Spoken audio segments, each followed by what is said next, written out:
बोले श्री प्राणनाथ प्यारे की जय। श्री सतगुरु महाराज जी की जय। स्वामी श्री लालदास जी महाराज जी की जय। श्री पन्नाम धाम की जय। सर्व सुंदर साथ की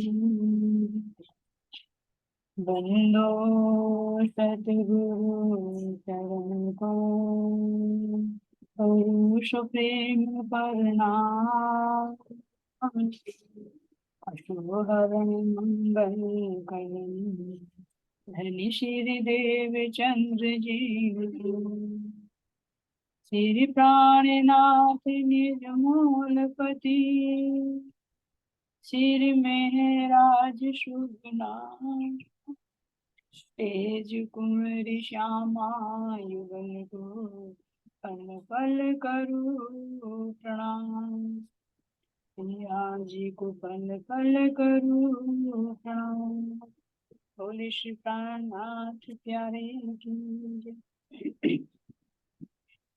चर्चा प्रारंभ होते हैं सुनो साथ चित दे भजो श्री राज श्यामा जी श्री प्राणनाथ सखी जीवन हमारे श्री महामति कहे साथ जी भया चर्चा का वखत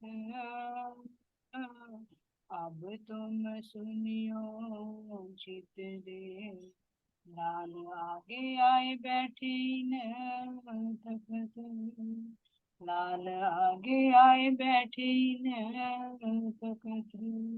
बोले श्री प्राणनाथ प्यारे की जय। श्री सतगुरु महाराज जी की सतगुरु श्री रामचंद्र महाराज की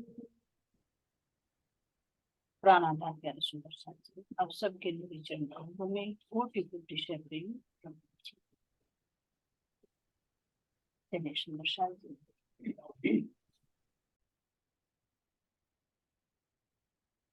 ब्रज रास लीला को बड़ो दिखावे बुझ शब्द साखी शास्त्र सब रहस्य दिखावे कर खोल रहस्य दिखावे कर खोल। बोले श्री प्राणनाथ प्यारे की जय। तो सुंदर साथ जी, कहाँ का प्रसंग चल रहा है?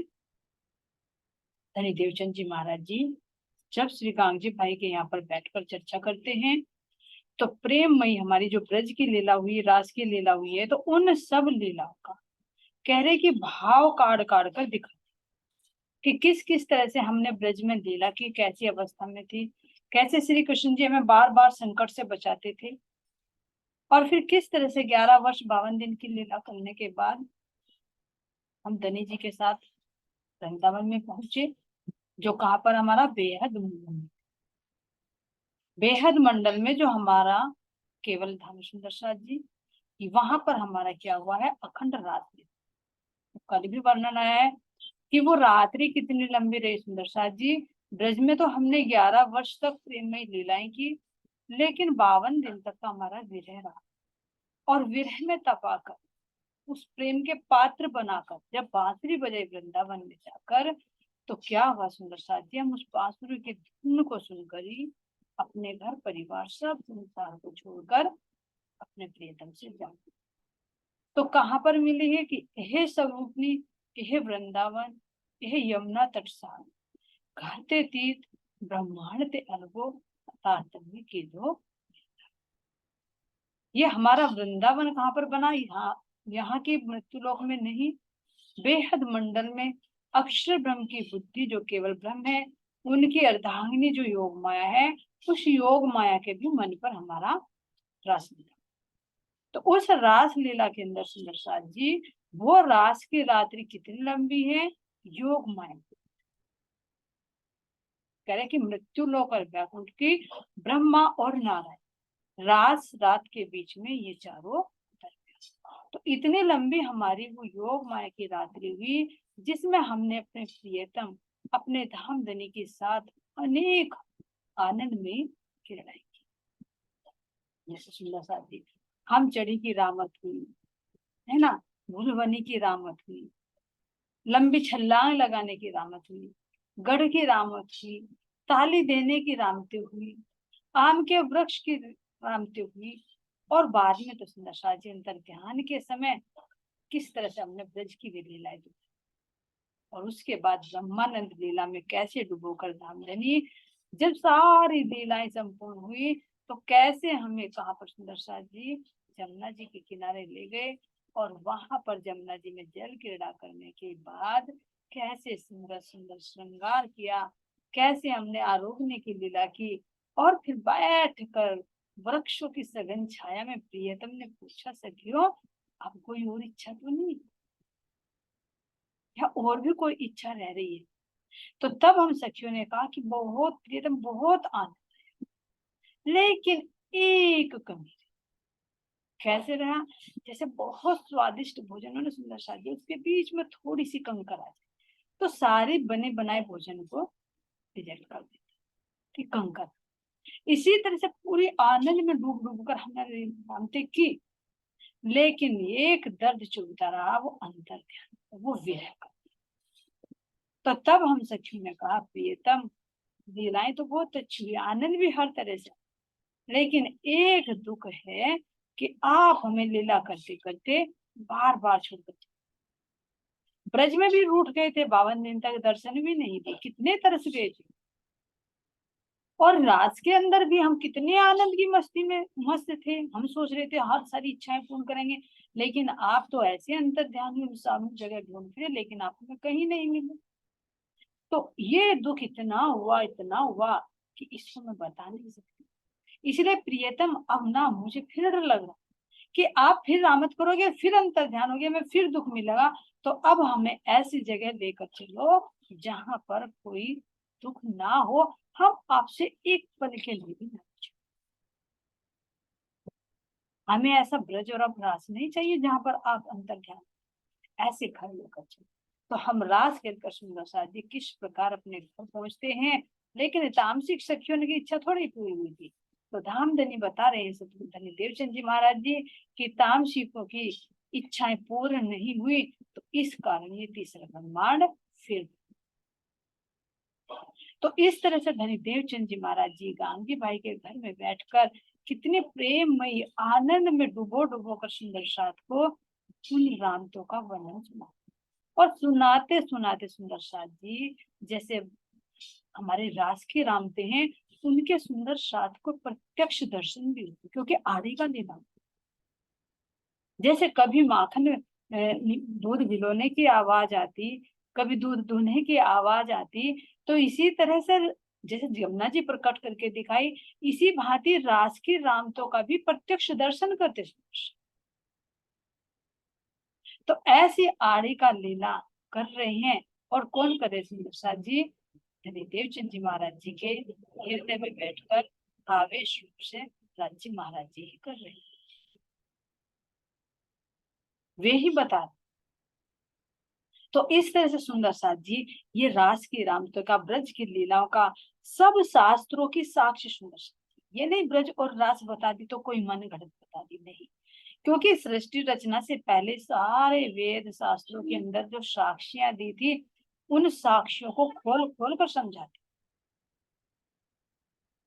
कैसे खोल खोल कर समझाते सुंदर साथ जी? कहते कि देखो हमारे जितने भी ग्रंथ हैं, चाहे तुम भागवत को उठा करके, क्योंकि भागवत सुनी थी, और सुनते तो सुंदर साथ सब है, लेकिन वो सुनने के साथ साथ में उसको गुनते भी थे। क्यों? क्योंकि जागृत बुद्धि अब आ गई थी। अब पीछे भी आया है कि जैसे ही तारतम्य मिला तो वो दृष्टि, दिव्य दृष्टि प्राप्त हुई, तो ब्रज और रास और ब्रह्मधाम के प्रत्यक्ष दर्शन। अब देवचंद जी महाराज जी सुनकर या पढ़कर नहीं बता रहे जी हमारी की बात, खुद आत्मिक दृष्टि से देखकर बता रहे। शास्त्रों के अंदर के गूढ़ रहस्य अंदर से ही खुल रहे हैं। क्यों खुल रहे हैं? क्योंकि सबके ज्ञाता जो अंदर बैठ गए हैं नाराज, वे बता रहे। पहले ही कह दिया था कि मैं ही जगाऊंगा, चर्चा मैं ही सुनाऊंगा, बस तुझे तो बैठना है।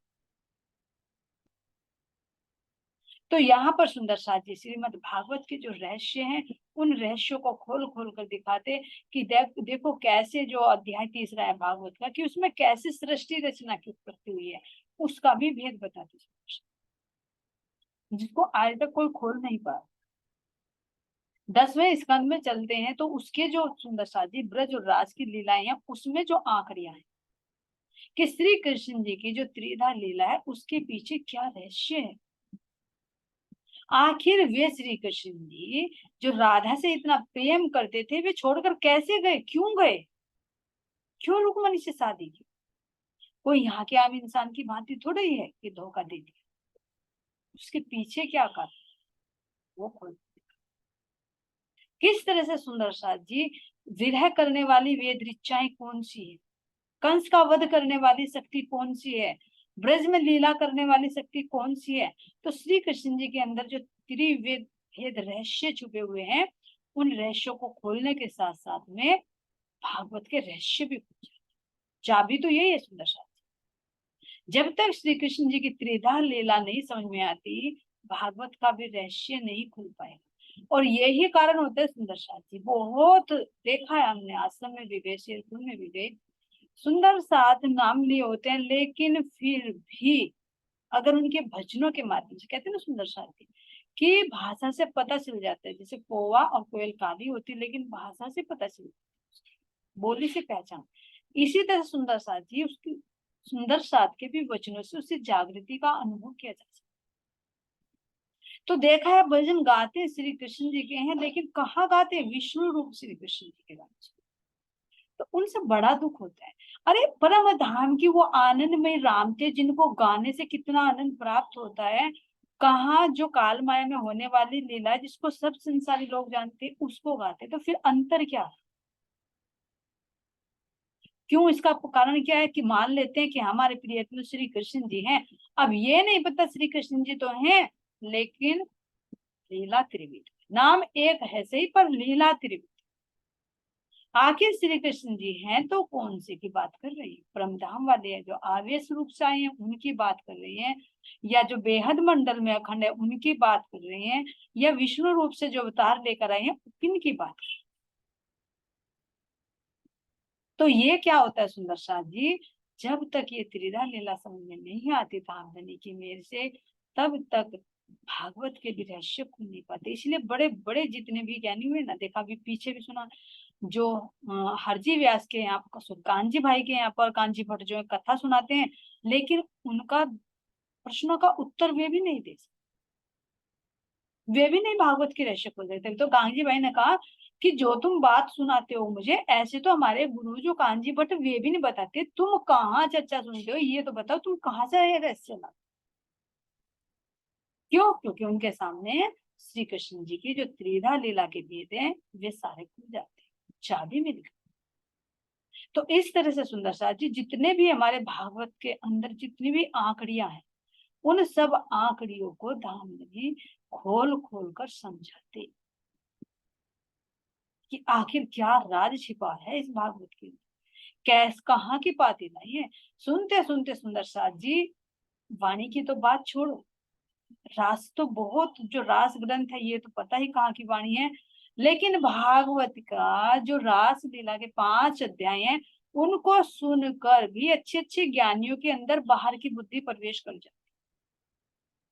यहाँ तक कि ये देखिए जो इतने बड़े श्रवण हुए, श्रवण भक्ति के आचार्य राजा परीक्षित, उनकी बुद्धि भी भ्रमित हो गई, वे भी सवाल पूछ बैठे थे कि आप कह रहे हो कि श्री कृष्ण जी तो एक पूर्ण ब्रह्म परमात्मा है, और यहाँ पर जो आए हैं तो धर्म को स्थापना करने के लिए आए हैं, लेकिन एक पूर्ण ब्रह्म परमात्मा होकर क्या पराई स्त्रियों के साथ ऐसे रामते कर सकते, आगे से। तो जब इतने बड़े के अंदर शंका आ सकती है सुंदर साथ जी, सामान्य के अंदर की तो क्या।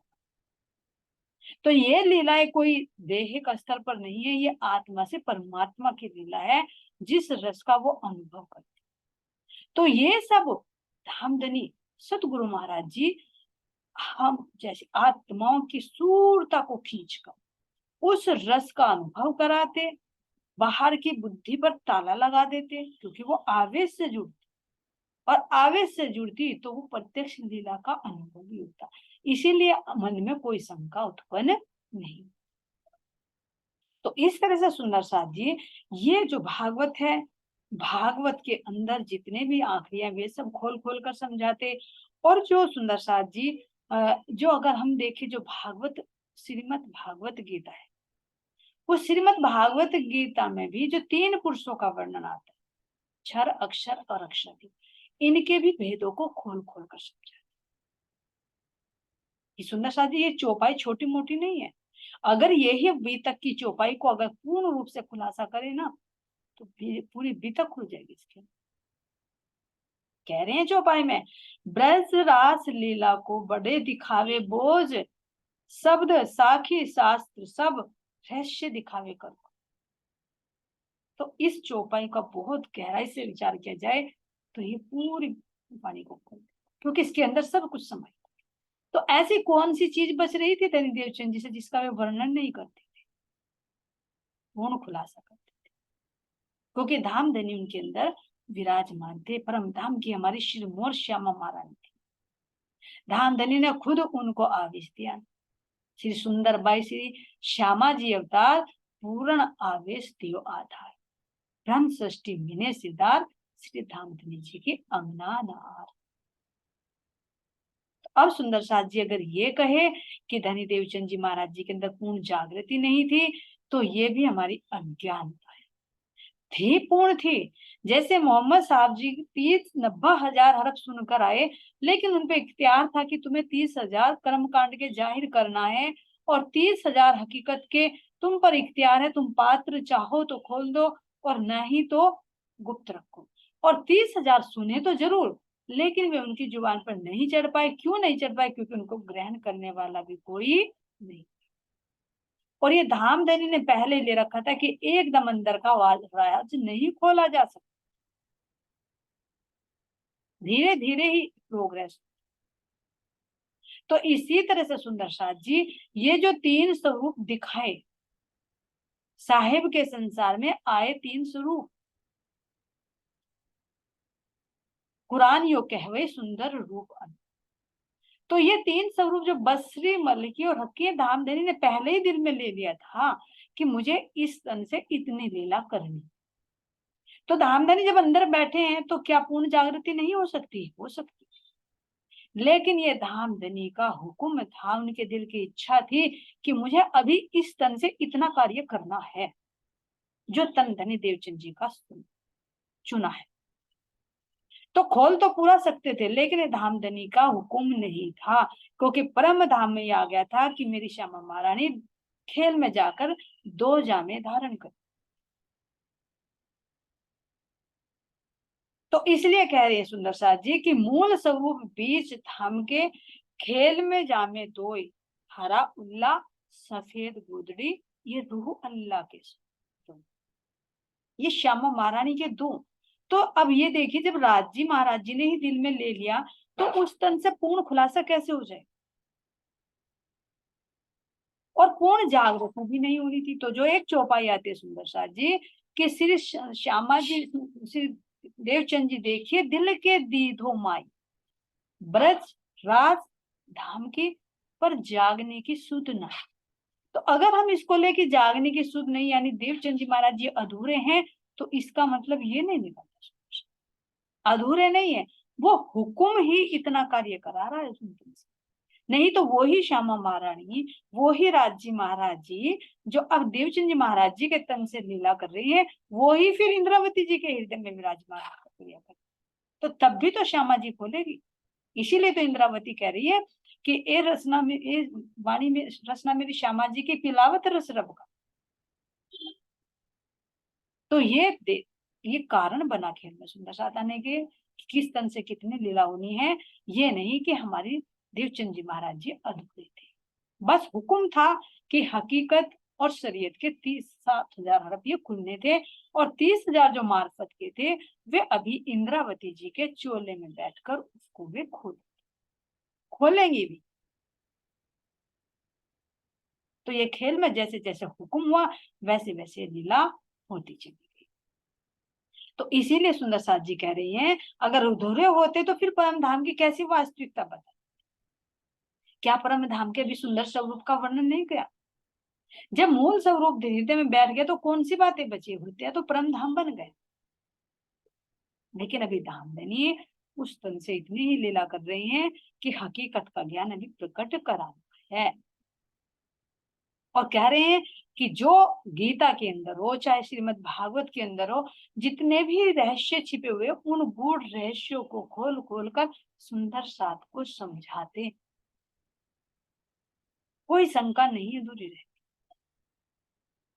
और साक्षात जब दर्शन करते आदि का लीला होती, क्योंकि विश्वास दिलाना है अभी, अभी एकदम तो मार्फत की स्थिति में नहीं जा सकते, तो इसलिए आदि का लीलाओं का सहारा लिया जा रहा है। तो ये सुंदर साथ जी चाहे भागवत के हो, और देखे कह रहे कि अभी जब हमारी इंद्रावती सखी विरह करती है तो वो कहती है कि कबीर की साखियों का भी कितने रहस्यों को खोल खोल कर संतों की महापुरुषों की वाणियों में जो उन्होंने कहा है उनको भी धनी देवचंद जी खोल खोल कर बताते, क्योंकि पंच वासनाएं हमारी आ चुकी थी ना, हमारा संदेश लेकर। तो ये धामधनी ने लिखवाए तो धामधनी खोल खोल कर समझा रहे, देखो मैंने यहाँ पर भी तुम्हारे लिए लिखवाया, मैंने यहाँ पर भी तुम्हारे लिए लिखवाया है, नहीं तो हमें नहीं पता चला। तो ये पंच वासनों में सुखदेव मुनि जी हैं, उनका भी खुलासा किया, कबीर दास जी हमें कहाँ की वाणी लेकर आई है, कहाँ पर उनका धाम है, उन सब का वर्णन किया कि कहाँ तक पहुंच रहे हैं, किस घर की तरफ को कबीर दास जी वर्णन कर रहे हैं कि जे घर में अबला बसे बहे प्रेम के पूर, और वह घर मुझसे दूर है। कहे कबीरा वह घर मुझसे, तो जहर की 9 लाख कोस की दूरी रह गई, तो वो कैसे रह गई सुंदर साथ?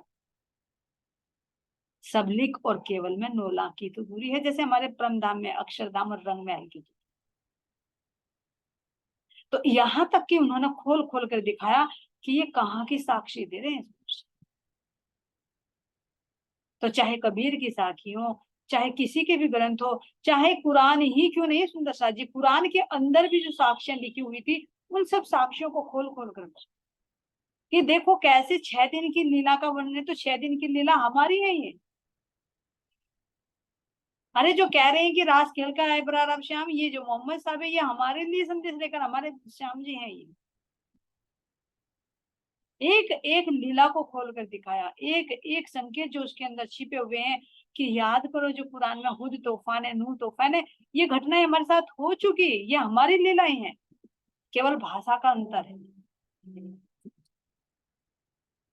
कैसे देखो कि जो होज जो बताई मोहम्मद साहब ने, तो वो हमारी जमुना जी, जो होज बताई है वो हमारा होज को सरताल है, जो नूरे जमाल बताए हुए हमारे धामधनी है, उनके सुंदर स्वरूप का वर्णन किया है, जिसे लोग निराकार निरंजन कह रहे हैं, निर्गुण बेचगुन बेसबी बेनमून, ये सब हमारे धामधनी की साक्षी है। तो कुरान के अंदर जितने भी रहस्य थे उन सबको खोल खोल कर दिखाते, और फिर अभी आएगा प्रसंग कि जब वो खोजी बाई आती तो उसको भी बताते कि हाँ इसके अंदर परमधाम की रही बाई की आती। तो ऐसे सुंदर साथ जी धनी देवचंद जी महाराज जी बैठे हैं, सिंहासन पर विराजमान है, साक्षात मेरे प्राण प्रियतम, और हम सब सखियां बैठी हुई चर्चा को सुनते, तो सुनते सुनते कैसे उस रस में सरोबार हो जाते, उस रस का रस को बता ही नहीं सकते। और फिर देखते तो प्रत्यक्ष में भी अनुभव होता, जैसे जमुना जी प्रकट करके दिखाना, दर्शन देना, 3 3 बार दर्शन देना, जो छोटी छोटी अभी उनकी पोतियां आई थी गांगजी बाई की, उनको खिलौने देना, है ना, कैसे कैसे लीला होगी। तो यहाँ पर ये आड़ी का लीला हो जाती है, और सारे शास्त्रों के अंदर जो साखियां हैं उन सबको खोल खोल कर धामधनी यहाँ पर सुनाते हैं कि देखो किस किस तरह से यहाँ पर। तो इसीलिए कह रही हैं, शब्द साखी शास्त्र सब रहस्य दिखावे कर खो। तो चाहे कदेव ग्रंथ हो, चाहे हमारे वेद हो, चाहे शास्त्र हो, चाहे महापुरुषों की संतों की वाणी हो, उन सब के अंदर जो साक्ष्यां लिखी हुई हैं, उन संकेत एक परमात्मा की तरफ दिए गए हैं, उन सबको खोल कर दिखाते कि सबका मालिक जो एक है, तो आखिर वो कौन। नाम जुदे जुदे ले रहे हैं, लेकिन सबका मालिक कौन सा, जो कुरान में बताया कि चौथे आसमान पर नाशूत, मलकूत, जबरूत और मैं वहां पर इन सबको दिखाते और बताते कि हम वहीं से ये खेल देखने के लिए आए हुए हैं और धाम धनिया में जगाने के लिए। अंग में बड़ो उमंग साथ मिलावन को, एक नया कोई जो आवत तो उमंग न मावे अंग मो। तो कह रहे अंग में बड़ो उमंग साथ मिला।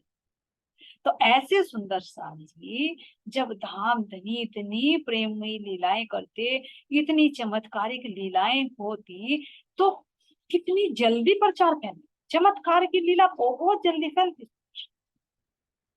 देख लो अभी पन्ना जी में जो मऊ में है, बागेश्वर धाम का कितना प्रचार हो रहा है। क्यों? क्योंकि जहां पर चमत्कार होता है वो बहुत जल्दी हवा की भांति सूचना है। तो यही तो, क्योंकि ये एक विश्वास में लाने का एक माध्यम, लेकिन पूर्ण जागृति इससे नहीं हो सकती। तो ऐसे तरसाती जब आड़ी का लीला होने लगी, तो आड़ी का लीला का प्रचार दूर दूर तक फैला। जो कह रहे कि एक से सुने दूसरे, तहां से आया साथ, और सोई आए दीदार को जागो धनिये। तो ऐसे सुंदर साथ सुन सुनकर दौड़ दौड़ कर आने लगे। तो प्राण प्रिय तुमको धन्य देवचंद जी महाराज जी को इतनी खुशी होती, इतनी खुशी होती कि अगर कोई सुंदर साथ दूसरे सुंदर साथ को बुलाकर ले आया ना, तो इतनी खुशी होती, ये सोचते अरे मैं इसे क्या दूं बदले में, इसे मैं क्या दूं बदले में कि एक सखी को ये बुला कर लाई। तो इसमें सुंदर साथ जी विचार करिए, इसके दो कारण हो सकते हैं। एक क्या कारण जो आजकल चल, कि अगर तुम कितने भी मेरे शिष्य बन गए हो और तुम दूसरों को बुलाकर लाओगे, तो भाई क्या होगा, मेरा नाम चलेगा, है ना, नाम चलेगा। फिर नाम दूंगी तो नाम की भी कमाई होगी। भाई जब शिष्य आएंगे तो दक्षिणा तो जरूर ही देंगे। फिर घर पे बुलाएंगे तो वस्त्र भी देंगे, दक्षिणा भी देंगे, गुरु जी कर करके पैर भी छुएंगे, पारायण रखेंगे, 5-5 हजार रुपए पारायण पे लेंगे, आराम से बैठकर खाएंगे। इसमें तो तुम तो खुश होगा ही होगा। लेकिन धनी देवचंद जी महाराज जी ऐसा नहीं। क्यों खुश हो रहे हैं? क्यों खुश हो रहे? क्योंकि मेरी संगी आत्माएं मुझे मिल रही हैं। धाम धनी को, सतगुरु महाराज जी को कोई अपेक्षा संसार की नहीं है। किसी स्वार्थ के लिए उन्होंने वाणी नहीं सुनाई। क्या वे किसी ने कहा कि जो सुंदर साथ यहाँ पर आएगा, चर्चा सुनेगा, तो उनसे पैसे लिए जाएंगे? वे तो बदले में और दे रहे हैं, सोने की कढ़ाई तक दे रहे हैं, वस्तुएं दे रहे हैं।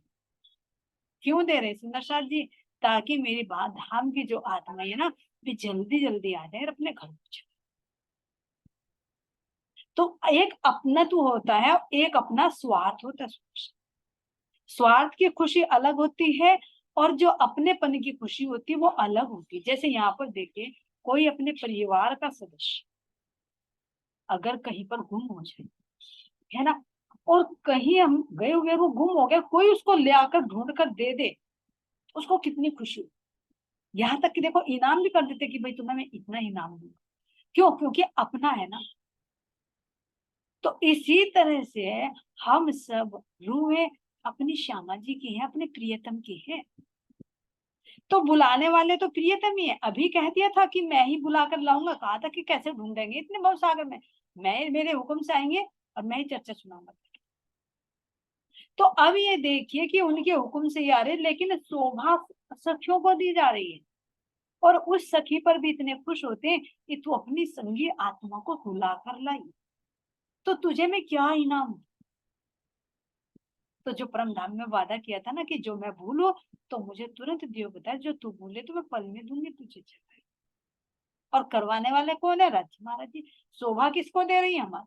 तो सही पूछे तो खेल में आकर हमने जो वादा किया था उस वादे को भी धामधनी ही पूरा करा रहे हैं, हम नहीं कर सकते। तो कितना लाड़ है, कितना प्यार है। ये तो नहीं कह रहे कि तुम ही वादा करके आई थी घर से, अब निभाओ अपने आप। तुमने तो कॉल किया था, मुझे थोड़े ना बीच में लिया था, मुझे तो ये कह रही थी तो बोलने के लिए। तो दामदनी नहीं कह रहे कि निभाओ अपना कॉल, नहीं तो हार है तुम्हारी। फिर भी पीछे से भी हमारी हेल्प कर, अब फिर भी नाम हमारा कर दे। कि हाँ तुमने वादा किया था और देखो तुमने एक रूह को जगा कर लाए, तो तुमने अपना वादा निभाया, तो क्या इनाम दूं?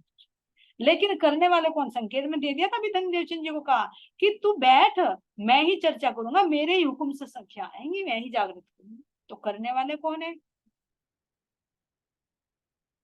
लेकिन फिर भी हम आत्मा पर कितना लाड लड़ा रहे हैं, तो कहते हैं मैं क्या इनाम दूं कि तू आत्मा को बुला कर ले।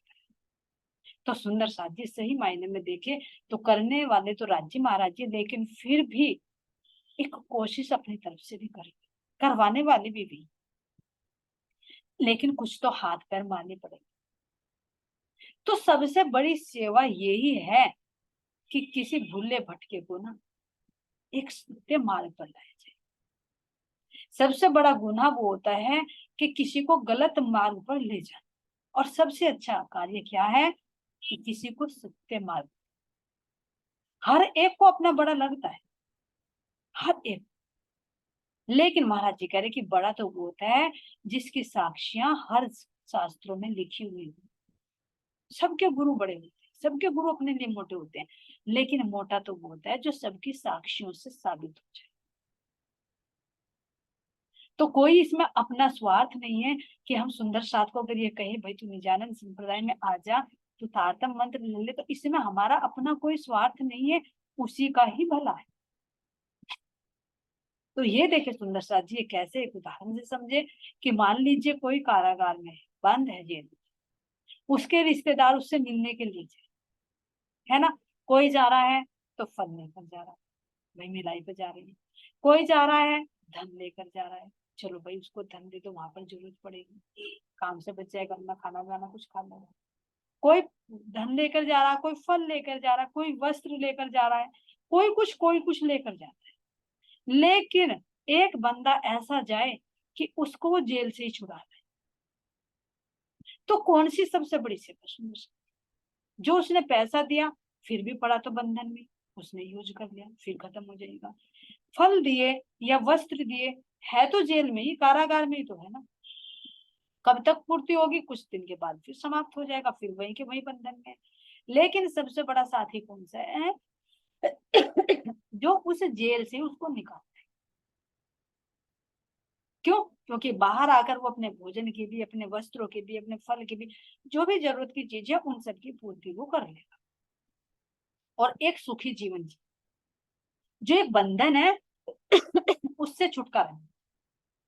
तो इसी तरह से सुंदर साथ जी यहाँ पर भी देखें हम, तो जो हमारा सगा संबंधी है, कोई साथी है, कोई संबंध में रहता है, तो उसकी अगर हम थोड़ी थोड़ी सेवा करें तो छोटी सेवा है। क्यों? क्योंकि वो फिर भी आवागमन में फंस, कितने दिन वस्त्र पहनेगा, कितने दिन धन का उपयोग करेगा, कितने दिन तक, आखिर फिर उसको 84 मान जाएगा। तो सबसे बड़ा दोस्त, सबसे बड़े भलाई का कार्य वही होता है कि जो एक ये अमृत रूपी तारतम ज्ञान, तारतम मंत्र देकर सुंदर साथ जी इस संसार के भव बंधन से, जो 84 लाख योनियों का बंधन लगा हुआ, इस भव बंधन से, इस कारागार से बाहर निकाल लाए, तो सबसे सच्चा दोस्त और सबसे बड़ी सेवा वही होती है। और ये स्वार्थ से नहीं होता कार्य, जब भी तक में भी सुनेंगे। तुम स्वार्थ से सोचो, किसी कार्य के पीछे अपनी मान बढ़ाई के लिए, अपने धन संपदा के लिए, अपनी रोजी रोटी कमाने के लिए, उससे जागृति नहीं। तो इसलिए सुंदर साथ जी महाराज जी कह रहे हैं कि अगर कोई आत्मा मेरे एक आत्मा को बुलाकर लाती तो मुझे बड़ी खुशी होती कि मेरा परिवार की एक अंगना अपने समूह में आ गई, अपने परिवार से आने, तो उसको भी कितनी खुशी होती है और आने वाले को भी कितनी खुशी। तो इस तरह से यहाँ पर सुंदर साथ जी चर्चा चलती है, और चर्चा चलते चलते अब सूचना कहाँ पर पहुंचती है? श्री महाराज ठाकुर जी के घर में। कह रहे ना कि चर्चा का शोर बढ़ता है, तो यहीं पर नवतनपुरी के अंदर ही हमारे जो श्री महाराज ठाकुर जी, इनका परिवार भी यही है। तो पहुंचते पहुंचते सूचना कहाँ तक पहुंच जाती है सुंदर साथ जी? इनका कोई अपना पारिवारिक संबंध भी है, जो इनकी गांगजी भाई है, जो गांगजी भाई की जो पुत्र वधु है, श्याम जी की पत्नी, क्या नाम है उसका सुंदर साथी? अज। तो इनकी बुआ किनके घर में ब्याही है? जो श्री महाराज ठाकुर जी के बड़े भाई है हरिवंश ठाकुर, इनकी पत्नी है मेघबाई, तो वो इनकी बुआ है ना। तो ऐसा लौकिक संबंध भी है। जैसे अब कहे कि जो भाई माया माया जी हैं जो, उनके घर में भाई ममता जी की भतीजी ब्याही, ऐसे बुआ भतीजी का संबंध। तो उस संबंध में लौकिक मनमुटाव ने सुन शादी कितना प्रेम और कितना कारण बनता है। अभी सुनेंगे हम कि कैसे सूचना पहुंचती है। जो अजबाई है, जब इनके घर में ऐसी चमत्कारिक लीला हो रही है, तो कैसे वो अपनी बुआ से मिलने के लिए जाती है और बताती है कि हे बुआ जी, आप कहाँ पड़े सो रहे हो, हमारे घर में देखो धनी देवचंद जी महाराज जी चर्चा सुनाते ना, साक्षात श्री कृष्ण जी प्रकट होकर 3-3 बार दर्शन देते हैं। तो ऐसे सुंदर साथ जी अजबाई के माध्यम से ये सूचना कहाँ पर पहुंचती है? श्री महाराज ठाकुर जी के घर। अब कैसे कैसे यहाँ पर मिलन होता है, इसकी चर्चा सुंदर साथ जी अगले मीटिंग में। अंग में बड़ो उमंग साथ मिलावन को, एक नया कोई जो आवत, तो उमंग न माए अंग में, तो उमंग न मावे अंग में। बोलिए श्री प्राणनाथ प्यारे की जय। श्री सद्गुरु महाराज जी की जय। श्री पन्ना धाम की प्रणाम जी। सभी शंकराचार्य के चरणों में कोटि कोटि प्रणाम।